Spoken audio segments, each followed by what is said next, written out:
விதவிதமான ஆடை ஆபரணங்களுடன் உங்கள் பண்டிகை நாட்களை ஒளிமயமாக கொண்டாட தீநகரில் உள்ள வேலவன் ஸ்டோர்ஸுக்கு வாங்க. தினமல நேர்களுக்கு வணக்கம். அரசியல் தேர்தல் மிகவும் அனல் பறந்து கொண்டிருக்கக்கூடிய இந்த நேரத்துல அரஸ்டும் மிகப்பெரிய பேசு பொருளாக மாறி இருக்கிறது. குறிப்பாக டெல்லியில அரவிந்த் கெஜ்ரிவாலுடைய அரஸ்ட் அப்படிங்கிறது தேர்தல்ல எந்த அளவுக்கு பெரிய தாக்கத்தை ஏற்படுத்தும் அப்படிங்கிறதெல்லாம் பேசு பொருளாக இருந்து கொண்டிருக்கிறது. இது சார்ந்து பேசுவதற்காக மூத்த பத்திரிகையாளர் டெல்லி சேகர் ஐயர் நம்மோடு இணைந்திருக்கிறாங்க. வணக்கம் சார்.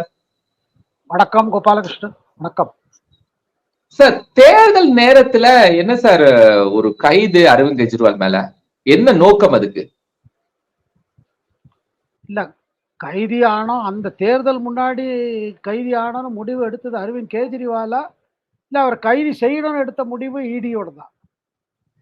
ஏன்னா அவருக்கு தொடர்ந்து சம்மன் வந்துட்டே இருந்தது, கலந்துக்கங்க இன்வெஸ்டிகேஷன்ல வாங்கன்னு. அவர் தள்ளி போட்டுட்டே போனார், ஒரு சம்மனும் இக்னோர் பண்ணிட்டே போனார். நவம்பர்ல இருந்து நடக்குது.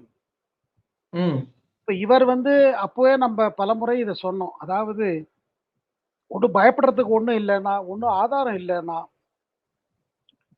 இவர் நேர்முடியாக அதை சந்திச்சார்னு வச்சுக்கோங்க. ஃபர்ஸ்ட் சம்மன்ல நான் வர்றேன், முன்னாடி வாங்க, என்ன கேட்கணுமோ என்ன கேளுங்க, உங்கள்ட்ட என்ன எவிடன்ஸ் இருக்குது என்ன கேளுங்க, அந்த மாதிரி ஒரு முன் வந்திருந்தாருன்னா அவருக்கு இன்னைக்கு அது ஒரு பாசிட்டிவா இருக்கும், ரொம்ப பாசிட்டிவா இருக்கும். ஆனா அவர் என்னன்னா டபாய்ச்சிட்டே இருந்தாரு. எந்த நேரத்துல அவர் கட்சியில் இருக்கிற 2 பெருத்தலைவர் இன்னும் உள்ள இருக்காரு, பெயில் கிடைக்க மாட்டேங்குது இதே மேட்டர்ல. ஆமா, நம்ம அவரோட துணை முதல்வரா இருந்த மணிஷ் சிசோடியா இன்னும் வர முடியல. பல காரணங்களை காட்டி பார்த்துட்டாரு. ஆனா ஹைகோர்ட்டும் சரி சுப்ரீம் கோர்ட்டும் அவருக்கு ரிலீஃப் கொடுக்கல. அதே மாதிரி அந்த ஆப் ஆத்மி பற்றி கட்சியை சேர்ந்த சஞ்சய் சிங் ராஜ்யசபா சிறையில இருந்தே போய் அவர் இது பண்ணிட்டு வந்தார். இப்போ அவருக்கும் பாருங்க ஒண்ணு இதுவே கிடைக்கல, ரிலீஃப் கிடைக்கல. அப்ப இந்த மாதிரி நேரத்துல ஏன் இப்படி இவர் இந்த மாதிரி செஞ்சாரு, எதுக்கு இவர் டபாய்ச்சிட்டே இருந்தாரு? அதுக்கு பிறகு கவிதாவை அரெஸ்ட் பண்ணாங்க. நம்ம முன்னாள் தெலுங்கானா முதல்வர் மகள் கவிதாவை அரெஸ்ட் பண்ணாங்க. கவிதா எம்பி அரெஸ்ட் பண்ணாங்க. அப்போ அவர் இதால அப்போ டபாய்ச்சிட்டே இருந்தார். அவரோட இந்த சம்மன்ஸை இக்னோர் பண்ணிட்டே போனது அவருக்கு அதுக்கு என்ன ஆச்சு, அவர் தானே பண்ணி இந்த தேர்தலுக்கு கதவு வாசல்ல நிறுத்திடுச்சு. இவர் முன்னாடியே போயிருந்தாருன்னா முன்னாடியே ரிலீஃப் பண்ணிருக்கலாம். அதுக்கு பிறகு பாருங்க, அவர் இப்ப இன்னொரு விஷயம் என்ன சொல்றாரு, நான் சிறையில இருந்து முதல்வரா இருப்பேன், நான் ஜெயில இருந்தா முதல்வரா இருக்க போறேன், என்ன வேணா பண்ணுங்க, யாரும் என்ன இது பண்ண முடியாது சொல்லிட்டு முதல் உத்தரவு போட்டுட்டாரு தன் அமைச்சர் அத்திஷிக்கு. நீங்க டெல்லியில இப்ப தண்ணீர் பற்றாக்குறை வரப்போற சமயம், ஏன்னா வெயில் ரொம்ப அதிகமாயிட்டே போகுது, அதனால தண்ணி பிரச்சனையை முதல்ல கவனிங்க அப்படின்னு பண்றாரு. இன்னொரு விஷயம், அவர் மனைவி சுனிதா கெஜ்ரிவால் தயாராயிட்டு இருக்காங்க. ஒருவேளை இவருக்கு பிரச்சனை வந்ததுன்னா, முதல்வரா கண்டினியூ பண்ண முடியாத ஒரு லீகலாவோ அதர்வைஸ் பிரச்சனை வந்ததுன்னா அவங்க டேக் ஓவருக்கு ரெடி. ஏன்னா கெஜ்ரிவால் தன் கட்சியில வேற யாரையும் நம்புறது கிடையாது, தன் மனைவியை தவிர்த்து. லாலு எப்படி ராபிடியை உட்காந்து வைத்தாரோ, ஹேமந்த் சோரன் எப்படி முடிவு செஞ்சாரோ தன் மனைவியை உட்கார வைக்கணும்னு, அது நடக்கலங்க. ஜார்க்கண்ட் முக்தி மோர்ச்சால நடக்கல அந்த கட்சியில. அந்த மாதிரி கெஜ்ரிவாலோட பிளான் என்னன்னா, தனக்கு பிறகு தன் மனைவியை வச்சு ஓட்டணும் பாக்குறாரு. கட்சிக்குள்ள பாருங்க ஒரு பெரிய கிரைசிஸ் வந்திருக்கு. இந்த கிரைசிஸுக்கு எல்லாரும் சொல்வது என்னன்னா, இது கெஜ்ரிவால் தான் காரணம். அப்புறம் இந்த மேட்டர்ல என்ன கிரைசிஸ் வந்திருக்கு சார்? பொருளாதார கிரைசிஸா இல்ல தலைவர்களுக்குள்ள கிரைசிஸா, என்ன கிரைசிஸ்னு சொல்லிருங்க. கிரைசிஸ்னா லீடர்ஷிப் கிரைசிஸ். ஒண்ணு, இந்த மாதிரி இதுல போய் ஏன் மாட்டிண்டோம், நம்ம கோவால போட்டியிடணும், பஞ்சாப்ல போட்டியிடணும், இன்னும் பணம் திரட்டணும், ஃபண்ட்ஸ் திரட்டணும்னு சொல்லி தான் இந்த பாலிசி மாத்தினாங்க. இந்த எக்ஸைஸ் பாலிசி இருக்கு பாருங்க, இதை மாத்தினாங்க. இந்த எக்ஸைஸ் பாலிசில இருந்தா வந்தது வம்பு. இந்த எக்ஸைஸ் பாலிசில என்ன, டெல்லியில தமிழ்நாடு போல உங்களுக்கு விற்பனை, சாராயம் விற்பனை எல்லாமே கவர்மெண்ட் பண்ணிட்டு இருந்தாங்க, கொஞ்சம் பிரைவேட் வெண்டர்ஸ் பண்ணாங்க. ஆனா பிரைவேட் வெண்டர்ஸ் ரோல் கம்மி. இவங்க பாலிசி மாத்திட்டோன்னு என்ன ஆச்சு, அது 1 மாசத்துக்குள்ள 1.5 மாசத்துக்குள்ள பாத்தீங்கன்னா ஒரு 100 கோடி மேல அங்கேருந்து இங்க டிரான்ஸ்பர் பண்றாங்க. யாரு? இந்த சாராய தயாரிப்பாளர்கள் சாராயம் விநியோகர்கள், இவர் டிஸ்ட்ரிபியூட்டர்ஸ், மேனுஃபேக்சரர்ஸ் எல்லாமே ஒரு குரூப் பண்ணியிருக்காங்க. அதை சவுத் ம், கார்டல்ங்கிறாங்க. அது கவிதா தான் அவங்களுக்கு மெயின் பாயிண்ட்ஸ் பர்சன். அவங்க பேச்சு பண்ணி எல்லாம் கான்டாக்ட் பண்ணி கொடுக்குறாங்க. இதுல கவிதா கூட இருக்கிற ஆபிஷியல்ஸ், கேஜ்ரிவால் கூட வேலை செய்யும் ஆபிஷியல்ஸ், மனிஷ் சிசோடியாவோட இருக்கிற ஆபிஷியல்ஸ், இவங்கெல்லாம் பேசி கீசியெல்லாம் நடக்கிறது. இந்த மாதிரி பாலிசி ம். மாத்துங்க, இதுல இவ்வளவு இது பர்சன்டேஜ் பண்ணுங்க, அப்படி பண்ணீங்கன்னா 12% ப்ராஃபிட் கொடுங்க எங்களுக்கு. ஓ, அந்த இதுதான் அந்த மதுபான கொள்கை வகுக்கிறது. மதுபான கொள்கை வகுக்கிறது கொள்கை இதுதான். இருக்கு. ஸோ அதை ம், பண்ணீங்கன்னா என்ன ஆகும்னா, அதுல வந்து 12% ப்ராஃபிட் வந்ததுன்னா, அந்த 6% ப்ராஃபிட் ஆம் ஆத்மி கட்சிக்கு கொடுத்துருவாங்க. ம், ஆம் ஆட்சி தலைவர்களுக்கும் சரி, சில குறிப்பிட்ட நபர்களுக்கும் சரி, இல்ல கட்சிக்கே தரதாகவும் முடிவு பண்ணியிருந்தாங்க. அதுல ஒரு ம், 100 கோடி தரும்படியா கவிதா அரேஞ்சும் பண்ணாங்க. ம். இந்த பாலிசிய முடிவெடுத்தது யாரு? கவிதாவும், கேஜ்ரிவாலும். மணிஷ் சிசோடியா, ஏன்னா அவர் தான் மினிஸ்டர். இல்ல, எனக்கு ஒரு டவுட் சார். தெலுங்கானால உள்ள கவிதாவும் ஆம் ஆத்மி கூடயும் அந்த தொடர்பு எப்படி சார் வந்துச்சு? காரணம், இந்த சாராயம் தயாரிப்பாளர்கள், சாராயம் நாடு முழுவதும் விநியோகம் பண்ற கம்பெனிஸ் எல்லாம் இருக்கு பாத்தீங்களா, அதெல்லாம் ஹைதராபாத் பேஸ்ட். ஓகே. மெயினா ஹைதராபாத்ல. அதாவது இந்தியாவிலே பாத்தீங்கன்னா, சாராயம் பிசினஸ்ல 2 குரூப்ஸ் இருக்குங்க. ஒண்ணு பஞ்சாப் ம், குரூப், இன்னொன்னு சவுத் குரூப். சவுத் குரூப் ம், பெரும்பாலும் ஹைதராபாத்ல இருந்து இது பண்றது, இயங்குறது. அவங்களுக்கு இவங்களோட தொடர்பு உண்டு. இந்த நம்ம டிஆர்எஸ் ஆர் பிஆர்எஸ் கட்சி தலைவர்கள் கவிதா, அதுக்கு தான் மெயின் டீலிங். ஏன்னா கவிதா டெல்லியில ஆபரேட் பண்ணியிருந்தாங்க. ஓ, சரி, சரி, சரி. இந்த மேட்டர்லாம் வெளியில வந்து மணி ட்ரெயில் தெரிய வந்து, அதாவது மனிஷ் சிசோடியா வேலை செஞ்சவங்க, இந்த ஆம் ஆத்மி பார்ட்டியில இந்த பைசாவை ஹேண்டில் பண்ணவங்க, அவங்க கொடுத்த ஸ்டேட்மெண்ட் மணி ட்ரெயில்ல தான் இவங்களெல்லாம் கைது செய்து உள்ள வச்சிருக்காங்க. ம். அவர்கள் கூறுவது என்னன்னா, இந்த எல்லா டிஸ்கஷன்ஸுமே, எங்க டீலிங்ஸோ, எங்க அக்ரிமெண்ட், இந்த கொள்கை மாற்றங்கள், இது எல்லாமே கேஜ்ரிவாலோட பேசி முடிவு எடுக்கப்பட்டது. கேஜ்ரிவாலுக்கு தெரியாம ஒண்ணும் நடக்கவில்லை. இப்படின்னு ஒப்புதல் குடுத்துட்டாங்களா? இப்படின்னு ஒ ஒப்புதல் குடுத்துட்டாங்களா? குடுத்துட்டாங்க. கெஜ்ரிவாலுக்கு தெரிந்துதான். கெஜ்ரிவால் இல்ல. ஒப்புதலோடு தான் ஆமா. அப்படின்னு. ஒடுங்குது. அப்புறம் கவிதா வந்து என்ன சொல்லிட்டாங்க, அவங்க கைதியான பிறகு, ஆமா நாங்க பேச்சு நடத்தினோம். கேஜ்ரிவாலும் இருந்தாரு. அவரு எல்லாம் அவர் அக்ரிமெண்ட்ல தானே ஆச்சு. இதுக்கு பிறகு ஈடி என்ன சொன்னாங்க, கேஜ்ரிவால கூப்பிட்டு பாருங்க, இவங்கலாம் உங்களுக்கு எதிர்த்து இப்படி சொல்றாங்க. நீங்க அத பத்தி என்ன சொல்றீங்க? சொல்லுங்க. அதுக்கு தான் சம்மன் குடுத்தாங்க. ம், இவர் என்ன தெரிஞ்சு போச்சுன்னா, சரி மணிஷ் சிசோடியாவும் இப்படித்தான் மாட்டிட்டாரு. வெளில வர முடியாது. நம்ம ம். இவரும் சஞ்சய் சிங்கும் மாட்டின்ட்டாரு. இப்ப நம்ம உள்ள போனா நம்மளையும் புடிச்சு வச்சுருவாங்க. அ, அதனால இவர் என்ன பண்ணாரு, டபாய்க்க ஆரம்பிச்சாரு. நான் ம். மாட்டிப்போன்னு தெரிஞ்சு நான் ஏன் கோபாலகிருஷ்ணன் இவ்வளவு இதுக்கு இந்த பாலிசி பத்தி சொல்றேன்னா, இத புரிஞ்சுக்கலைன்னா நமக்கு என்ன தோணும்? ஜனநாயகம் ஆபத்துல இருக்குது. ஸ்டாலின் சொல்ற மாரி. இது ஜனநாயகம் ஆபத்துல இல்ல. ஆபத்துல இருக்குது கேஜ்ரிவால். தன் கட்சிக்காரர்லாம் மாட்டி விட்டாரு முதல்ல. ம், அதுக்கப்புறம் தான் டபாய்க்க ஆரம்பிச்சுட்டாரு. இதுல உங்களுக்கு அப்ரூவர் மாரி ஆயிருக்காங்க பல பேரு. சில ம், பேர் அந்த கம்பெனிலேருந்து ஆயிருக்காங்க. சில பேர் இவர் கூட வேலை செஞ்சவர் ஆயிருக்காங்க. ம், இதுல என்ன பாருங்க, இது ஒரு ஸ்கேமுங்க. இந்த ஸ்கேம் எப்படி ம், வெளியில வந்தது? இந்த பாலிசி மாற்றம் ஆச்சு. இந்த பாலிசி மாற்றம் ஆன பிறகு, இதுல பாருங்க 12% ஹோல்சேலர்ஸ் ப்ராஃபிட் குடுக்கணும். அவங்களுக்கு குடுத்தேன்னா, அது மாரி ரேட் ஃபிக்ஸ் பண்ணணும் கவர்ன்மென்ட் ஆஃப் ம். டெல்லி. பண்ணாங்கன்னா, அதுல 6% திருப்பி அவங்களுக்கு போகும். ரீட்டெயில்ல விக்கிறாங்க பாருங்க. ரீட்டெயில் கடைகள் டெல்லியில இருக்கிற 250 முனிசிபல் வார்டுகள்லயும் ஒரு கடை திறக்கப்படும். அப்படி திறக்கப்படும். கள்ளு வாங்குறதுக்கு ஒண்ணும் பிரச்சனையே இருக்காது. நீங்க நேரா போய் வாங்கிக்கலாம். யார் வேணா போய் வாங்கிக்கலாம். லேடீஸ் கூட வாங்கிக்கலாம். ரொம்ப பிரச்சனை இல்லாம. இல்லன்னா பாருங்க, கள்ளு வியாபாரம்லாம் பார்த்தீங்கன்னா, எப்போதும் கொலாப்சியல் கேட் போட்டு அந்த அந்த கதவு வழியா தான் வாங்கிப்பாங்க. ஏதோ அடிச்சு புடிச்சு எல்லாம் இது பண்ணிட்டு போற மாரி. கள்ளு கடை நாடு முழுவதும் இப்படிதான் இருக்கும். அதுக்கு ரொம்ப அ, பாதுகாப்புல தான் விற்பனை வியாபாரம் நடக்கும். ஏன்னா அவங்க ம். கலாட்டா பண்ணி ஏதாவது பாட்டில் தூக்கிட்டு போடுவாங்களோன்னு. அதனால அ, டெல்லியில இப்படிதான் இருக்கும். கடைகள்லாம் பார்த்தீங்கன்னா, கொலாப்சியல் கேட் போட்டிருக்கும். அந்த கேட் வழியா தான் பணம் குடுப்பாங்க, பாட்டில் வாங்கிப்பாங்க. இந்த மாரி கூடாது. இந்த மாரி ஒரு நாகரிகமான தொழில் நடக்கணும். ரொம்ப சிவிலா இருக்கணும். பார்ஸ் வரணும். ரெஸ்டோ பார்லாம் வரணும். பெரிய பாலிசி மாற்றம். அதுல அதுல கள்ளு விநியோகர்களே கடைகள்லாம் திறப்பாங்க. ரெஸ்டோ பார். அ.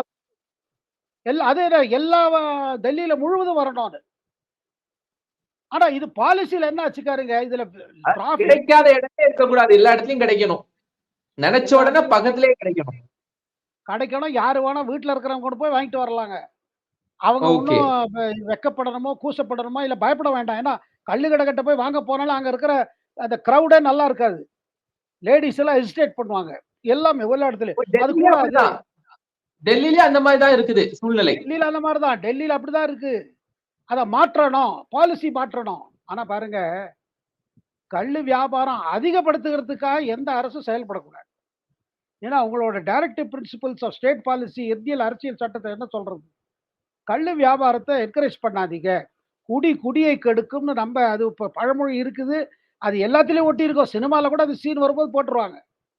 ஆமா, ஆனா இங்க டிஸ்க்ளைமர்ல என்னடான்னா போட்டு. ஒரு பாலிசி வருது. அந்த பாலிசி என்கரேஜ் பண்றது. அதுல கம்பெனிஸ்க்கு அதிகமா ப்ராஃபிட் வருது. கட்சிக்கு பங்கு கிடைக்கும். ஆனா கவர்ன்மென்ட்க்கு வர இது இருக்கு பாருங்க ஏர்னிங்ஸ் அது குறைஞ்சிருச்சு. ம். இதுல என்ன ஆச்சு? இதுல யாருக்கு கான்ட்ராக்ட் கிடைச்சது பாருங்க. கள்ளு கடை திறக்கறதுக்கு, பார் திறக்கறதுக்கு. அவங்க என்ன பண்ணாங்க? கிடைக்காதவங்க இருக்காங்க பார்த்தீங்களா? அவங்க ஆமா. புகார் எழுதி போட்டாங்க லெப்டினன்ட் கவர்னருக்கு. ஓ! இது மாரி சரி, டீல் சரி. ஆச்சு. அதாவது டெண்டர் சரியா போல. அதிருப்தியாளர்கள் தான் கொண்டு போயிருக்காங்க. அதிருப்தியாளர்கள் தான் புகாரா கொண்டு போயிருக்காங்க. அவங்க தானே பாஜக கொண்டு கொண்டு போகல. போவாங்க. அதாவது ஆ. எவங்களுக்கு கிடைக்கல அவங்க ஆரம்பிச்சாங்க. இதுல இது இருக்குது. எக்கச்சக்கமா டீல் ஆயிடுச்சு. குறிப்பிட்ட ஆளுக்கு குடுக்கப்பட்டிருக்கு. அது எல்லாமே சவுத் லாபி. இப்ப டெல்லியில சவுத் லாபி கான்ட்ராக்ட் அதிகமா கிடைச்சிச்சுன்னா, அவங்க நார்த் லாபி சும்மா இருக்க மாட்டாங்கல்ல. ஆ. பெரிய சிக்கல். இத நான் உங்களுக்கு வடக்கா புரியிற மாரி சொல்றேன். தெற்கா? அரசியல் எங்க ஆ. துவங்கித்துன்னு. அப்படி இருக்கும் பொழுது, கம்ப்ளைண்ட் போகுது. நம்ம சீஃப் செக்ரட்டரிக்கு போகுது. லெப்டினன்ட் கவர்னருக்கு போகுது. லெப்டினன்ட் ம். கவர்னர் டெல்லி சீஃப் செக்ரட்டரிய எக்ஸாமின் பண்ண சொல்றாரு. இந்த பாலிசி ம். எப்படி தான் நடந்திருக்கு கொஞ்சம் பாருங்க என்னான்னு. பார்த்தா இருக்குதுங்க. இதுல கொஞ்சம் மாற்றங்கள்லாம் இருக்கு. ஏன்னா, ரீட்டெய்லர்ஸ் வியாபாரம் பண்ணுவாங்களோ அவங்களுக்கு 185% ப்ராஃபிட். ம். இவங்களுக்கு 12% ப்ராஃபிட். அவங்களுக்கு 185% ப்ராஃபிட். அந்த 185%ல ஒரு 60% ப்ராஃபிட் இவங்க குடுத்துருவாங்க ஆப் பார்ட்டிக்கு. இவ்வளவு பெரிய ஒரு ஸ்கேம் ரூம் எடுத்த உடனே என்ன ஆச்சு? லெப்டினன்ட் கவர்னர் உடனே என்குயரி போட்டார். டெல்லியோட ஆ. Lieutenant governor. போட்டபோது கேஜ்ரிவால் என்ன பண்ணார்? பயந்து போயிட்டார். டப்புன்னு பாலிசிய வித்ட்ரா பண்ணிட்டார். ஆ. 1 1/2 மாசத்துல பாலிசி வித்ட்ரா ஆயிடுச்சு. ஆனா 1 1/2 மாசத்துல நெறைய பணம் வாங்குவது, குடுக்குறது ஆயிருக்கு. அப்போ அதாவது பாலிசி சரியா இருந்து அவர் சொல்றார் பாலிசி சரியான பாலிசினா வித்ட்ரா பண்ணியிருக்க கூடாதுல்ல. இவர் வித்ட்ரா பண்ணிட்டார். ஆனா விசாரணை தொடங்கிட்டு அதுல சிபிஐ கிட்ட போச்சு மேட்டரு. சிபிஐ பார்த்தது என்னடான்னா பணம் நெறைய போயிருக்கு. பணம் மேட்டர்ல வந்ததுன்னா சிபிஐ உடனே ஈடிய கூப்பிட்டுருவாங்க. இங்க பாருங்க மணி ட்ரெயில் இருக்குது. அந்த இதுல தான் இடி இதுல இன்வெஸ்டிகேஷன் ஆரம்பிச்சு, அவங்க தொடர்ந்து இன்வெஸ்டிகேஷன்ல அவங்களுக்கு கிடைத்த ஆதாரங்கள் என்னன்னா, 350 கோடிக்கு மணி ட்ரெயில் தெரியுது. ம். அந்த ட்ரெயில தெரிஞ்சவன அவங்க ஒவ்வொருத்தரா பிடிக்கிறாங்க. மனிஷ் சிசோடியா உள்ள போறாரு. சஞ்சய் சிங் உள்ள போறாரு. இவங்கள கூட வேலை செய்றவங்க எல்லாம் உள்ள போடுறாங்க. கடைசியில தான் கேஜ்ரிவால்ட்ட வராங்க. இதுல பாருங்க இந்த ஜனநாயகத்த புரிஞ்சுக்கணும். இது கள்ள வியாபார ஜனநாயகம் இது. இதுல போய் ஆம் ஆத்மி பார்ட்டி மாட்டின்ட்டாங்க. மாட்டின்டாங்களோ இல்ல இதுல பணம் அதிகம் வரும் நம்ம ஏன்னா அவங்களுக்கு இந்த அப்ப பெரிய சவுத் பிளான். பிளாக்னா யாரு சார்? சார் இந்த சவுத் பிளாக் அப்படின்னா என்ன சார்? சவுத் பிளாக் மூலமா தான் அந்த பணம் ஒரு 100 கோடி ரூபாய் Goa electricity south cartel. South காட். அவங்க சவுத் குரூப். பெரும்பாலும் அதாவது மது தயாரிப்பாளர்கள், விநியோகஸ்தர்கள் யாரெல்லாம் தெலங்கானால இருந்து ஆப்பரேட் பண்றாங்க. ஹைதராபாத்ல இருந்து ஆப்பரேட் பண்றாங்க. பெங்களூர்ல இருந்து ஆப்பரேட் பண்றவங்க. ம். இவங்க தான் அதுக்கு மெயின் டீல். அவங்களுக்கு மெயினா அவங்களுக்கு ஏஜென்ட் மாரி நம்ம கவிதா வேலை பண்ணியிருக்காங்க. இது எந்த இடத்துல ஆம் ஆத்மி காசு வாங்குனாங்க அந்த சவுத் குரூப்ல இருந்து அப்படின்னு நிரூபணம் ஏதாவது இருக்கா சார்? ஏன்னா விசாரணையில இப்போ நீங்க அந்த நீதிமன்ற அந்த வாதத்திலேயே இடி தரப்புல வாதாடின துஷார் மேதாவா இருக்கட்டும், இல்லைன்னா அரவிந்த் கெஜ்ரிவால் தரப்புல வாதாடினவங்களா இருக்கட்டும், இந்த விஷயங்களை தான் முன்வைக்கிறாங்க. அதுல துஷார் மேத்தா என்ன பண்றாருன்னா, இந்த சவுத் குரூப்ல இருந்து 100 கோடி ரூபாய் வாங்கி இருக்கிறாங்க தேர்தலுக்கு, கோவா தேர்தலுக்கு அப்படிங்கிற தகவல் எல்லாம் சொல்றாரு. அந்த ப்ரூஃப் எவிடன்ஸ் எல்லாம் வச்சுதான் இதெல்லாம் சொல்றாங்களா? இல்ல அது சொல்றாங்க. அதுல காரணம் என்ன ஆகுது, இப்ப பாருங்க அதனால தான் மனிஷ் சிசோடியா வெளில வர முடியல. சுப்ரீம் கோர்ட்டுக்கிட்டயே மேட்டர் போனபோது, சுப்ரீம் கோர்ட் பெஞ்சே சொன்னாங்க, இதுல ட இடி நம்ம முன்னாடி மணி ட்ரையல் காமிக்கிறாங்களே 338 கோடி காமிக்கிறாங்க. ஓ 338 அதாவது கோடி. கோடிக்கே டிரான்சாக்ஷன் தெரியுது. அதை தவிர்த்து இதுல அப்ரூவர் பல பேர் ஆயிருக்காங்க. கவிதா மேடமோட வேலை செய்யறவங்க, மணி சிசோடியோட கூட வேலை செஞ்சவங்க, விஜய் விஜய் நாயர்னு ஒரு ஒரு நபர். அவர் ஆம் ஆத்மி பார்ட்டிக்கா வேலை செய்யறவர். அவரு இதுல மாட்டிட்டாரு. அவரும் கைதியானாரு. ஆ. இதுல இவங்கெல்லாம் ஈடிட்ட என்ன சொன்னாங்கன்னா, எல்லாமே முடிவெல்லாம் நாங்க எடுக்கல. இது முதல்வரோட ஓகேல தான் நடந்தது. முதல்வர் சில ம். மீட்டிங்ல கலந்துட்டாரு. அவர் கலந்த மீட்டிங்கோட வீடியோ இதோ பாருங்க அப்படின்னு அதை வேற குடுத்துருக்காங்க. ம். இப்ப அதான் என்னங்க சொல்லியிருக்காங்க. ஆம் ஆத்மிங்கிறது ஒரு பணம் தனி குடுக்குறாங்க. நபர் இல்லாத ஒரு கம்பெனி அப்படின்னு கூட விவாதத்துல எடுத்து வச்சிருக்காங்க. பாருங்க கோபாலகிருஷ்ணன், பணம் குடுக்குறவங்க தனக்கு ஏதாவது ஒரு எவிடன்ஸ் எப்போதும் வச்சுப்பாங்க. கண்டிப்பா. ஃபியூச்சருக்கு நமக்கு வம்பு வந்ததுன்னா இல்லாட்டி நம்ம ஒண்டி மாட்டிட்டு தவிப்போம்னு சொல்லி அரசியல்வாதிகளையும் டேப் பண்ணுவாங்க. ம். இத நீங்க செந்தில் பாலாஜி கேஸ்லயும் பார்க்கலாம், மத்த கேஸ்லயும் பார்க்கலாங்க. குடுக்குறவங்க மாட்டிட்டாங்கன்னா, அவங்களும் மத்தவங்களையும் காட்டி குடுத்துருவாங்க. அதே மாரி தான் இந்த மேட்டர் ஆயிருக்குது. இதுல இதுல வேற ஒண்ணும் இல்லங்க. கேஜ்ரிவாலுக்கு ஒரு பெரிய ஆசை என்னன்னா, ஆம் ஆத்மி கட்சிய பெருசா வளர்க்கணும்னு. பஞ்சாப்ல வளர்க்கணும், கோவால வளர்க்கணும், அங்க வளர்க்கணும், இங்க வளர்க்கணும் பெரிய பிளான் போட்டாரு. அதுக்கு ஏன்னா பணம், கட்சிய ஏற்கனவே வளர்க்கறதுக்கு பணம் தேவை. தேசிய கட்சி அங்கீகாரம் குறுகிய காலத்திலேயே பெற்று விட்டார்கள். இல்ல அது பெற்றுட்டு அவங்க பெருசா போனணும். அப்பதான் அவங்க பாருங்க காங்கிரஸே குறி வச்சாங்க. பல ம். இடங்கள்ல ஆம் ஆத்மி பார்ட்டி காங்கிரஸ குறி வச்சு, காங்கிரஸ ஒண்ணும் இல்லாம பண்ணி, அவங்கள தன் கட்சியில எடுத்துட்டு கட்சிய வளர்த்தாங்க. ஆனா இன்னியோட ம். பரிதாப நிலைமை பாருங்க. இவர மாட்டின்ட்டு தவிக்கிறாரு. இவருக்கு சப்போர்ட் சொல்ல ராகுல் காந்தி வந்திருக்காரு. அத ஓ! காங்கிரஸ்லயே பல பேர் கேட்கறாங்க. இது என்ன அநியாயம்? நம்ப தான் ஊழல் சொல்லி ஆட்சி புடிச்சவர் கேஜ்ரிவால். ஆமா. ஷீலா தீக்ஷித் பஞ்சாப் ஊழல் பஞ்சாப், டெல்லி இந்த 2 இடத்துலயுமே காங்கிரஸ்ட்ட இருந்து ஆட்சிய வாங்கினவர் தான் அரவிந்த் கெஜ்ரிவால். காங்கிரஸ ஊழல் சொல்லி நம்மள கெட்ட பேர் வாங்கி குடுத்து, நம்மளோட நற்செயல் எல்லாம் ஒண்ணில்லாம பண்ணது இவர்தான். இனி இவருக்கு நம்ம போய் அனுதாபம் காமிச்சுட்டு அவருக்கு போய் நம்ம நிக்கிறோம். நம்ம கட்சிய எங்க கொண்டு போய் நிறுத்திட்டாரு ராகுல் காந்தி. ராகுல் அதுவும் காந்திக்கு என்ன பஞ்சாப்ல கூட்டணியே கிடையாது. வேணா தனியா போய் நின்னுக்குங்க அப்படின்னு சொல்லி முதல்ல சொன்னவரு அரவிந்த் கெஜ்ரிவால் தான். ஆனா இப்ப ராகுல் காந்தி என்ன நினைக்கிறாரு? நமக்கு வர பணமும் நின்னு போச்சு. இவரையும் புடிச்சு வைக்கிறாங்க. இந்த மாரி எல்லாம் பண்றாங்க. இதுதான் நேரம். எல்லாரும் ஒண்ணா சேர்ந்துப்போம். பரவால்ல. நமக்கு டேமேஜ் பண்ணாலும் பரவால்ல. அதனால பாருங்க இந்த கேஸ் முதல்ல வந்தபோது காங்கிரஸ் தலைவர்கள் தான் முதல்ல குரல் கொடுத்தாங்க. ஆக்ஷன் எடுங்கன்னாங்க. கேஜ்ரிவால விடாதீங்க. இவர் நமக்கு பெரிய ரொம்ப யோக்கிய மாரி காமிச்சாரு. இவரே இந்த வேலைய பண்ணியிருக்காரு. பிரஷர் கொடுத்ததே காங்கிரஸ் தான். காங்கிரஸும் அதாவது நீங்க அஜய் மாக்கேன், பல தலைவர்கள். ஆனா இன்னைக்கு நிலைமை அப்படி மாறி இருக்கு. இவர் அரெஸ்ட் ஆன பிறகு இவருக்கு அனுதாபம் தெரிவிக்கணும். இது ஒரு இஷ்யூவா பண்ணணும்.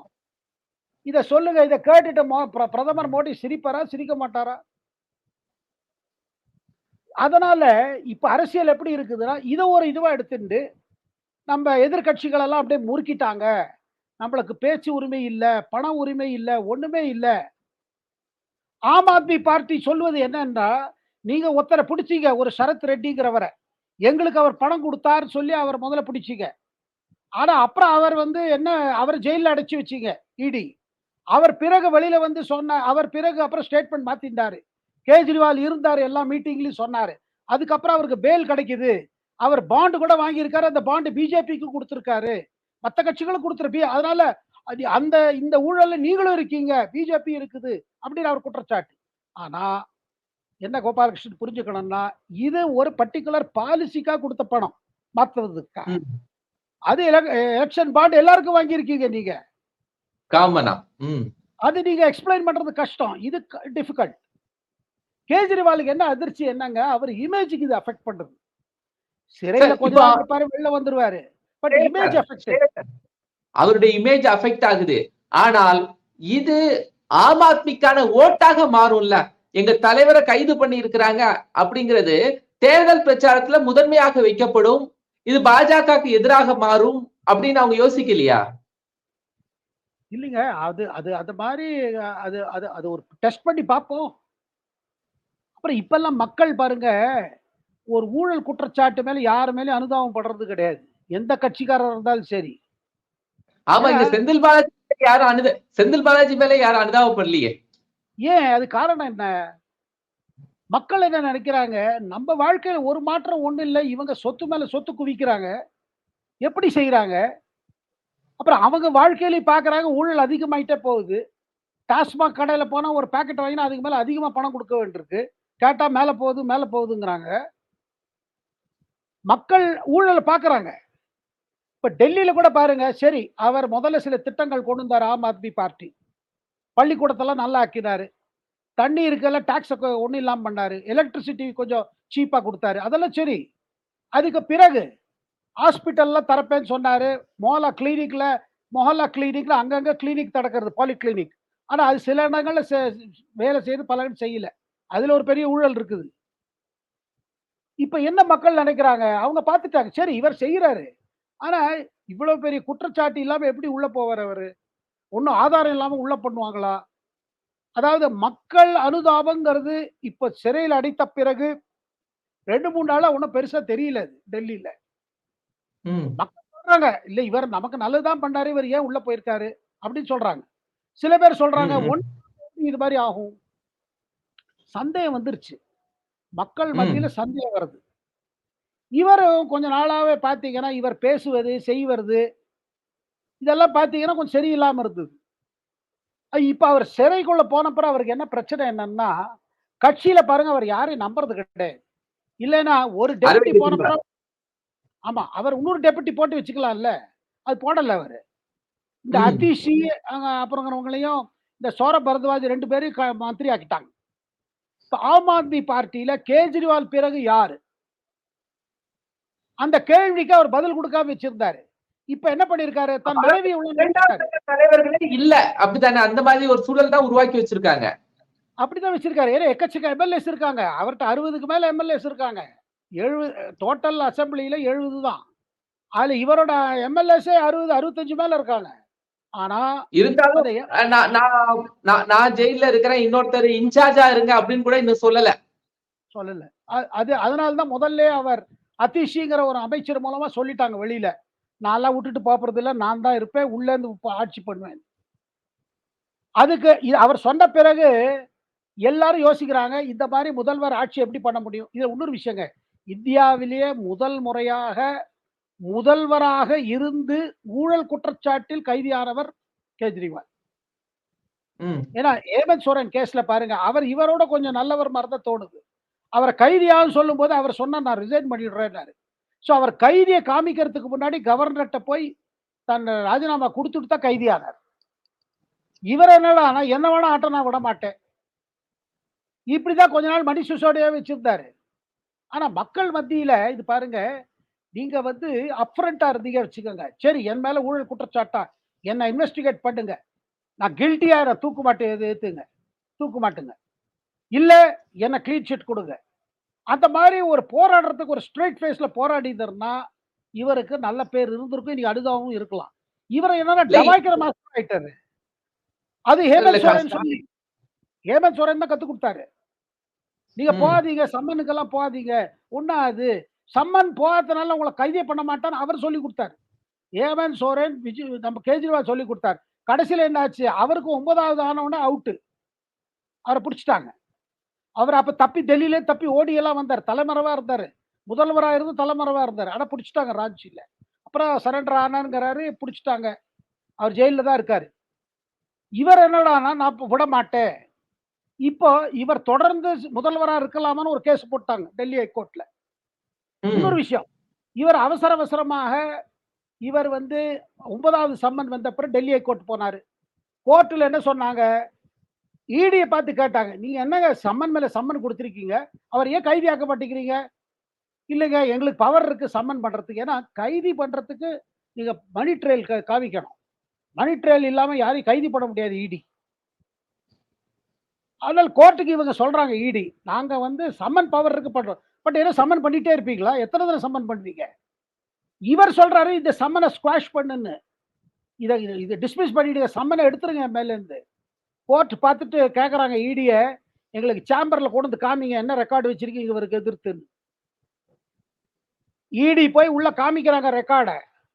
ரெக்கார்ட பார்த்துட்டு ஒரு ஆர்டரும் போடல. கேஜ்ரிவால் கேட்ட ஒண்ணும் பர்மிஷன் குடுக்கல. இடிய பார்த்து நீங்க என்ன வேணுமோ செஞ்சுக்கங்கன்ட்டான். அதுக்கு பிறகுதான் கேஜ்ரிவால் கைதி ஆறாரு. ஒரு பக்கம் இந்த கேஸோட விவரங்கள் இப்ப நான் கூறினது போல இதை எடுத்து பிஜேபி டெல்லி முழுவதும் பிரச்சாரம் பண்ணிட்டு இருக்காங்க. இன்னொரு புறம் ஆம் ஆத்மி பார்ட்டி, காங்கிரஸ் பார்ட்டி, எதிர்கட்சிகள்லாம் இது ஜனநாயகத்துக்கு ஒரு பெரிய அபாயம், கேஜ்ரிவால் உள்ளத்தில் இருக்கிறது, மோடி ஒரு வெறி அரசியல் காமிச்சிருக்காரு, பழி வாங்கும் அரசியல் காமிச்சிருக்காரு. இதுதான் நரேட்டிவ், கம்பீட்டிங் நரேட்டிவ்ஸ்.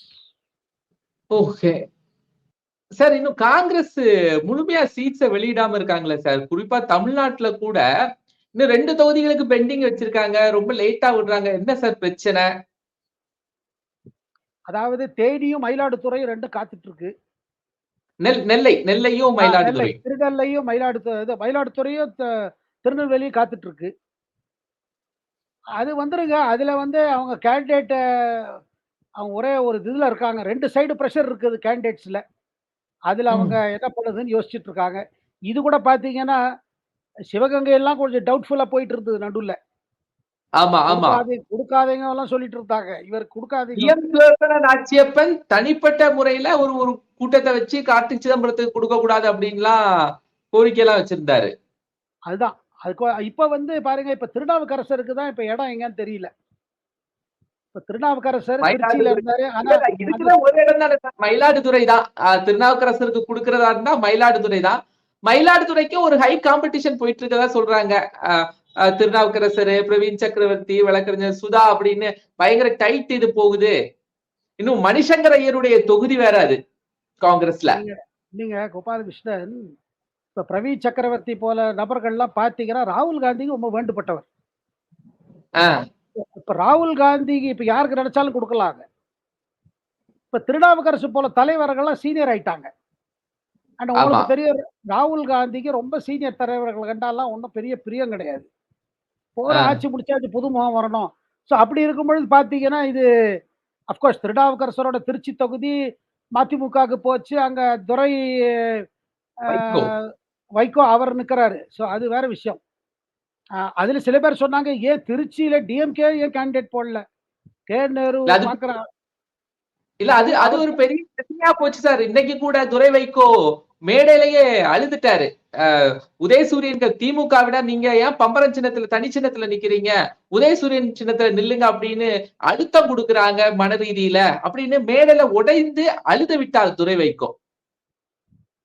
பாருங்க, அது அவர் தன் மகனுக்கு கே நேரு பெரம்பலூர்ல கொடுத்திருக்காரு. இதுல தொகுதி, அதாவது இடம் ஒதுக்கிடும் போதே இது ஒரு பிரச்சனையா இருந்தது. இடம் தந்துடுறோம் உங்களுக்கு, ஆனா நீங்க எங்க சிம்பல்ல நில்லுங்க.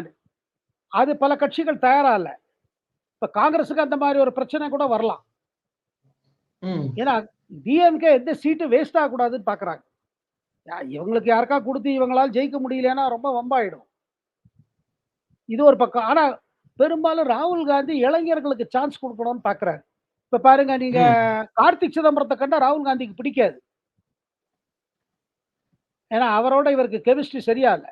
ஆனா தகப்பனார் ப. சிதம்பரம் கொஞ்சம் பிரஷர் எல்லாம் போட்டிருக்காரு. சரி, அது மாதிரி பண்ண முடியாது. கார்த்திக் சிதம்பரம் நானும் வி ஆர் விக்டிம்ஸ். எங்க பின்னாடி மோடி அரசு எங்க மேல ரொம்ப இது பண்ணி இருக்குது. என் மகனுக்கு நீங்க டிக்கெட் கொடுக்கலன்னா அது இதாகும். எங்களுக்கு ஒரு அதாவது நாங்க இவ்வளவு பாடுபட்டு காங்கிரஸ்க்காக தான் நாங்க இவ்வளவு சஃபர் பண்றோம். அப்படி இருக்கும்போது எங்களுக்கு டிக்கெட் கொடுக்கலன்னா எப்படி, அப்படி சொல்லி ஏதோ பாக்கிட்டார். ப. சிதம்பரத்துக்கு கெப்பாசிட்டி ஒன்று அதிகம். அப்புறம் காங்கிரஸ் கட்சியில உங்களுக்கு தெரியும், ரொம்ப டிக்கெட் வேணும்னா நீங்க கட்சிக்கு உதவு பண்றேன்னு, உதவி செய்யறேன்னு சொல்லணும். கட்சி உங்களை உதவு பண்றத நீங்க கட்சிக்கு உதவு பண்றேன்னு சொன்னீங்கன்னா சரி, ஏதோ நீங்க உங்க ஹெல்ப் பண்ணுவீங்க, ஃபண்ட்ஸ் கொடுப்பீங்க, ஏதாவது பண்ணுவீங்கன்னா அந்த மாதிரி கண்டிஷன்ல கூட கொடுப்பாங்க. இப்ப இந்த இடத்துல நிலைமை என்ன நீங்க பாத்தீங்கன்னா, தமிழ்நாடுல இப்ப காங்கிரஸுக்கு தமிழ்நாடு எப்படி சீட்டு வாங்கிட்டாங்க, 9 சீட்டு வாங்கிட்டாங்க. இந்த 9 சீட்டு ஜெயிக்கணுங்கிறத ஒரு டிஎம்கே ஒரு ஒரு கட்டாயம் வச்சிருக்காங்க. நீங்க சும்மா வேஸ்ட் பண்ணாதீங்க, கஷ்டப்பட்டு கொடுத்துருக்காங்க, நல்லா உழைச்சு ஜெயிச்சு காமிங்க. இது ஒரு பக்கம் இருக்குது. இன்னொரு பக்கம் பாருங்க, பிஜேபி தரப்புல இருந்து எல்லா சீனியர் லீடர்ஸையும் மோடி சொல்லிட்டாரு, நீங்க களத்துல இறங்கிடுங்க. டெல்லியில கூறினா போல தமிழ்நாட்டுக்கு சொல்லிட்டாரு. வட இந்தியாவில் எப்படி எல்லா தலைவர்கள், நீங்க இல்ல மாதவராவ் சிந்தியா, அதாவது நம்ம ஜோதிராதித்ய சிந்தியா, எல்லா தலைவர்களும் சொல்லியாச்சு. அப்புறம் நீங்க லோக்சபா யங்கா தேர்தல் இல்ல பிரதமர் மோடி சொல்லுது ஏன்னா நீங்க யங்கா இருக்கீங்கன்னா போங்க களத்து ராஜ்யசபாலாம் உங்களுக்கு கிடையாது போங்க. ம். அதுல பாத்தீங்கன்னா அண்ணாமலையும் சொன்னாரு நான் கோயம்புத்தூர்ல நிக்க தயார் சொன்னாரு. அதே மாதிரி நான் கேள்விப்படுறது தமிழிசை சவுந்தரராஜனும் சவுத் சென்னையில நான் நிக்கிறேன்னு சொன்னாங்க. அதாவது அவங்க ஒரு வில்லிங்லி கேட்ட சீட்டு.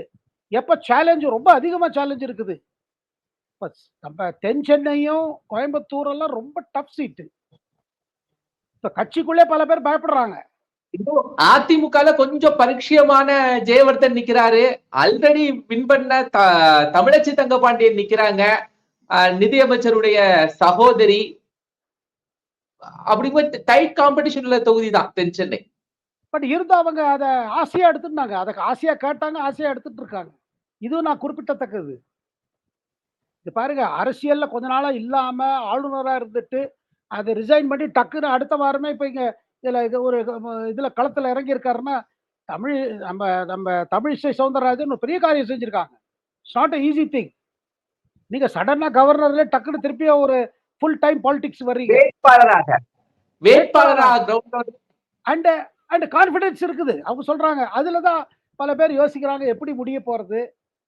இப்ப நீங்க நீங்க கூறுவது போல தென் சென்னைய டிஎம்கே தலைமை அவ்வளவு ஈஸியா அதை அவளை they will not allow it to go. நல்லா ஃபைட் பண்ணுவாங்க. மென் மெட்டீரியல் எல்லாம் போட்டு அடிச்சு நொறுக்கதான் செய்ய போறாங்க. ஆனா பிஜேபி தரப்புல இருந்து என்னன்னா தமிழிசை தரப்பு இதில் போட்டியிடணும், பிரதமர் இதுல நம்ம பண்ணினோம். அதே மாதிரிதான் அவருக்கும். அண்ணாமலைக்கு பாருங்க டேஞ்சர் எங்கேருந்து வருது, திமுகல இருந்து இல்ல, அதிமுகல இருந்து டேஞ்சர் கோயம்புத்தூர்ல. ஆமா, எஸ்பி வேலுமணி டைரக்டா களத்துல வந்து பாத்துடலாம், பாஜக எத்தனை பர்சன்டேஜ் ஓட்டு இருக்கு, 4% இருக்கு, ஏன்னா மேக்சிமம் ஒரு 5% வாங்கிடுவாங்களா பாத்துருவோம் அப்படிங்கிறாரு. அதுல அங்க பாருங்க டிஎம்கே கேண்டிடேட் வீக் சொல்றாங்க. இது ஸ்டாலின் ஒரு சௌரியம் பண்ணி கொடுத்திருக்காருங்கிறாங்க எடப்பாடிக்கு. அண்ணாமலை எடப்பாடிக்கு ஏன்னா ஒரு வீக் கேண்டிடேட் போட்டீங்கன்னா அதிமுக கேண்டிடேட் ஜெயிச்சிருவாங்கல்ல. நம்ம அண்ணாமலை தோக்கடிக்கணும். அண்ணாமலை தோத்து போனோங்கிறது எடப்பாடியோட கோலு, ஸ்டாலினோட கோலு ஒன்னேதான். எனிமி அதாவது என்னென்ன சொல்லுவாங்க, எனிமீஸ் எனிமீஸ் மை ஃப்ரெண்ட்னு ஒரு இங்கிலீஷ்ல ஆங்கிலத்துல சொல்லுவாங்க. இப்போ 2 பேர் இருக்காங்க வச்சுக்கோங்க. அவங்களுக்கு யாரு ஃப்ரெண்டா சரி அவங்கள பரவாயில்ல, நம்ம அவங்கள அடிக்கல, காமன் எனிமி அவங்க. அண்ணாமலைக்கு எல்லாத்தோட சேலஞ்ச் என்ன கேட்டீங்கன்னா அண்ணாமலைக்கு கோயம்புத்தூர்ல. ஆனா அண்ணாமலை கான்பிடென்டா இருக்காரு. என்ன இருந்தாலும் பரவாயில்ல நம்ம. ஆனா எல்லாரும் சொல்றாங்க அண்ணாமலை அங்க இது திருப்பூருக்கு போயிருக்கலாம், கரூர்ல வந்திருக்கலாம், ஏன் கோயம்புத்தூர்ல நின்று இவ்வளவு பெரிய சேலஞ்ச் எடுத்தாரு அப்படின்னு கட்சிக்குள்ளே பேசிக்கிறாங்க. பிஜேபி தமிழ்நாடு கட்சிக்குள்ளே சொல்றாங்க. ஏன்னா இவ்வளவு டஃப் இவ்வளவு பண்ணிட்டாங்களே, ஏன்னா மவுண்ட் எவரெஸ்ட் ஏறுற மாதிரி ஒரு சேலஞ்ச் வச்சுட்டு இருக்காங்க. பட் இதுதான் அரசியல். இதுல பாருங்க அண்ணாமலை ஜெயிச்சுட்டாரு வச்சுக்கோங்க, அதுக்கு பிறகு அவர் அரசியல மாறி போயிடும். கட்டாயமாக மோடி கவர்மெண்ட்ல அமைச்சர் ஆயிடுவாரு. அவர் டெல்லிக்கெல்லாம் போக மாட்டேன்னு சொல்றாரு சார். சொல்றாரு அமைச்சர் இது மாதிரி கோயம்புத்தூர்ல ஜெயிச்ச பிறகு பிரதமர் அவரை இன்வைட் பண்ண மாட்டேன்னு சொல்லுவார. ஜெயிச்ச பிறகு இதுல பாருங்க. இதுல ஆனா ஒண்ணுங்க, இப்ப வர ஏப்ரல் மாதத்துல இவர் வரப்போறாரு, உள்துறை அமைச்சர் அமித்ஷா தமிழ்நாடு வரப்போறாரு, வந்து பல மீட்டிங் போட போறாரு. இனிமே இந்த நிட்டிகிரிட்டி சொல்லுவாங்க பாருங்க, எலெக்ஷனோட நிட்டிகிரிட்டி, அதுல எப்படியாவது எல்லாம் ஒரு தொகுதியா என்ன ப்ராப்ளம்ஸ் என்ன, மைனஸ் என்ன, பிளஸ் என்ன, மைனஸை பிளஸ் பண்றதுக்கு என்ன செய்யணும், அதெல்லாம் அமித்ஷா வந்து ஒர்க் அவுட் பண்ண போறாரு. அது ஒர்க் அவுட் முடிஞ்ச பிறகு பாத்தீங்கன்னா பிரதமர் வர ஆரம்பிச்சிருவாரு. தொடரும். அதாவது இதுல ஒரு கை பார்த்துலாம் தான் இறங்கி இருக்காரு பிரதமரும். அந்த பிரதமரோட பார்த்துதான் இவங்களும் களத்துல இறங்கி இருக்காங்க. அவ்வளவு பேரும் பாப்போம் சார் தேர்தல் களம். நம்ம அதுக்கிடையில இன்னும் நிறைய நேர்காணல்களை சந்திக்க போறோம். நிறைய புதிய தகவல்களோடு நீங்க எங்களை இணைந்து நிறைய தகவலை பகிர்ந்து கொள்ளுங்க. மிக்க மகிழ்ச்சி சார். நன்றி, வணக்கம். நேயர்களே, மற்றும் ஒரு நிகழ்ச்சியில் நாம் சந்திக்கலாம். நன்றி.